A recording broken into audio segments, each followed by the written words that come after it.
ఉదయకాలపు దేవుని ప్రత్యక్షత.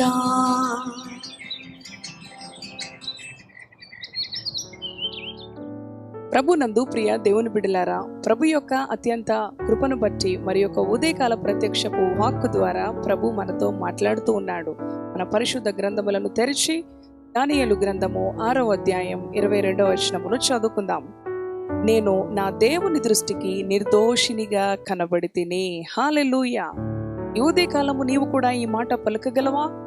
ఈ ఉదయకాల ప్రత్యక్షపు వాక్కు ద్వారా ప్రభు నీతో మాట్లాడుతూ ఉన్నాడు. ప్రియ సహోదరి సహోదరుడా, నేను నా దేవుని దృష్టికి నిర్దోషినిగా కనబడితిని అని ఈ భక్తుడు చెప్పిన రీతిగా నీవు కూడా మరి నీ కుటుంబీకులతో, నీ బంధువులతో, నీ స్నేహితులతో, ఈ లోక ప్రజలతో ఈ మాట నీవు పలకగలవా?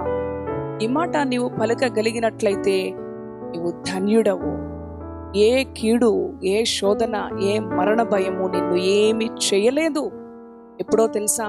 నీ దేవుని దృష్టికి నీవు నిర్దోషిగా కనబడినప్పుడు, నీ దేవుని దృష్టికి నీవు నీతిమంతుడుగా, నీ దేవుని దృష్టికి నిన్ను నీవు తగ్గించుకున్నవాడుగా, నీ దేవుని దృష్టికి నీవు దీన హృదయంతో కనబడినప్పుడు ఎవ్వరు నీ పైన హాని చేయాలని, అంతమొందించాలని, నిర్నిమిత్తముగా దూషించాలని, హతమార్చాలని, గాయపరచాలని, ఓడించాలని ఎన్ని విధాలుగా ప్రయత్నించినప్పటికీ వారి ప్రయత్నము విఫలమవ్వాల్సిందే.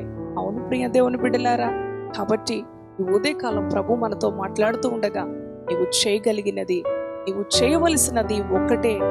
నీ దేవుని దృష్టికి, నీ రక్షకుడైన, నీ ప్రభు అయిన నీ దేవుని దృష్టికి నిర్దోషంగా ఉన్నావా? నీ ఆలోచన నీ దేవుని దృష్టికి నిర్దోషంగా ఉందా? నీ మాటలు నీ దేవుని దృష్టికి నిర్దోషంగా కనబడుతూ ఉన్నాయా? నీ నడవడిక, నీ చూపు, నీ తలంపు నీ దేవుని దృష్టికి నిర్దోషంగా కనబడుతూ ఉన్నాయా? అట్లయితే ఆయన ఏ కీడు, ఏ శోధన, ఏ వ్యాధి, ఏ మరణ భయము నిన్ను తాకకుండా, నీ దరికి రాకుండా ఆయన నిన్ను భద్రపరుస్తాడు. తన దూతను పంపించి, ఆనాడు సింహములు ఏ హాని చేయకుండా తన దూతను పంపించి ప్రభు తన కుమారుణ్ణి, తన ప్రియ కుమారుణ్ణి ఏ విధంగా భద్రపరిచినాడో ఆయన నీ పక్షాన కూడా అటువంటి దేవుడుగా నీ దేవుని దృష్టికి నీవు నిర్దోషిగా కనబడినప్పుడు నీ పక్షమున యుద్ధము చేసే దేవుడు, నిన్ను విడిపించే దేవుడు, నిన్ను ఆశీర్వదించే దేవుడు, నిన్ను బాగు చేసే దేవుడు. కాబట్టి నీవు చేయవలసినది ఒక్కటే, నీ హృదయ అంతరంగాన్ని స్వపరిశీలన చేసుకో.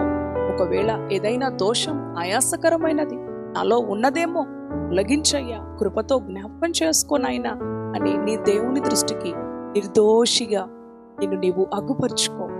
నీ దేవుని దృష్టికే నిర్దోషిగా కనబడినప్పుడు ఆయన నీ పక్షాన యుద్ధము చేస్తాడు, నిన్ను విడిపిస్తాడు, నీకు విజయం ఇస్తాడు. ఇట్టి మాటలు ప్రభు మన వినికిడిలో దీవించునుగాక. ప్రార్థన చేసుకుందాం. పరిశుద్ధుడు అయిన తండ్రి, కృపగలిగిన యేసయ్యా, నీ ఘననామానికి వందనాలు.